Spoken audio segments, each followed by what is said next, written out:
First on Fox, House Oversight Republicans are saying they have evidence that Hunter Biden's former secretary was employed by the Chinese Communist Party before working for the Biden family. And a leaked email from that woman, Jackie Bao, to Hunter in 2018 says, quote, Uncle Joe should run for president in 2020. Whoa. Former acting Attorney General Matt Whitaker joins us now. Matt, you have run investigations. You know what works. You know what doesn't work. You know when evidence presented rises to the level of the smoking gun. How damning is this evidence for Joe Biden?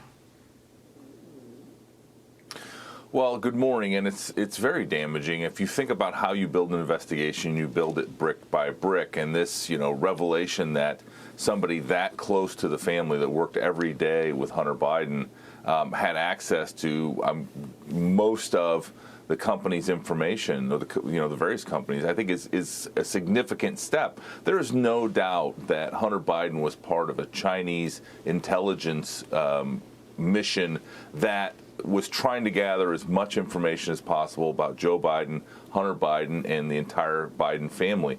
And what Ron Johnson and my home state Senator Chuck Grassley have found and now provided to the U.S. Attorney in Delaware is just shocking how much money was being given to the Biden family. Yeah, so if the FBI does have this information about the secretary that has links to the Chinese Communist Party, if they have this information, how should they be handling this? Because it does sound corrupt and concerning in terms of national security, but is it a crime? Yeah, there's a lot of crimes involving national security that I'm sure the FBI and the U.S. Attorney's Office is looking at. I have always felt that in addition to sort of the classic political corruption that is contained in this case, there is this national security concern that I think actually elevates it to a higher level of a case, because you just had too many Chinese entanglements in addition to Russian and Ukrainian and other entanglements to not have this start to look like Hunter Biden, especially as a drug user, was being exploited by intelligence agencies to gather information on his father. Really quickly, what sort of crimes, I'm so sorry, Todd, what sort of crimes would you be concerned about here?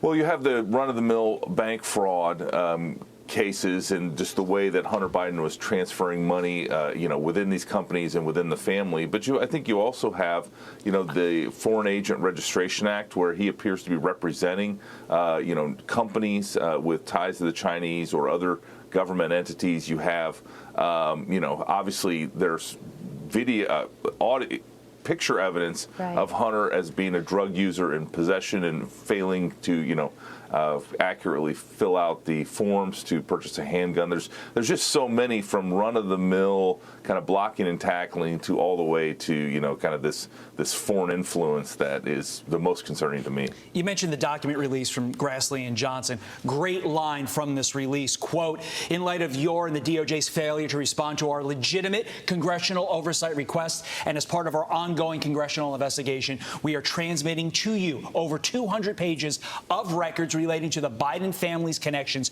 to the Chinese regime. Can you think of any investigation you have ever run, Matt, where you purposefully ignored critical information like this? Well, obviously, the Department of Justice need to take very seriously when members of the U.S. Senate ask questions and try to make sure that information has been obtained through their investigative means. And, this is one of those things that they came out with a report, Johnson and Grassley did, that outlined a lot of the contours of the Hunter Biden, especially the connections with the Chinese, this Mr. Yi, and the, CEFC. And so I really think that, Grassley and Johnson have just about had it. And I think as we move to a new Congress in 2023, the DOJ is going to have some serious oversight We've challenges. all had it. Matt Whitaker, thank you. I'm Steve Ducey. I'm Brian Kilmeade. And I'm Ainsley Earhart. And click here to subscribe to the Fox News YouTube page to catch our hottest interviews and most compelling analysis.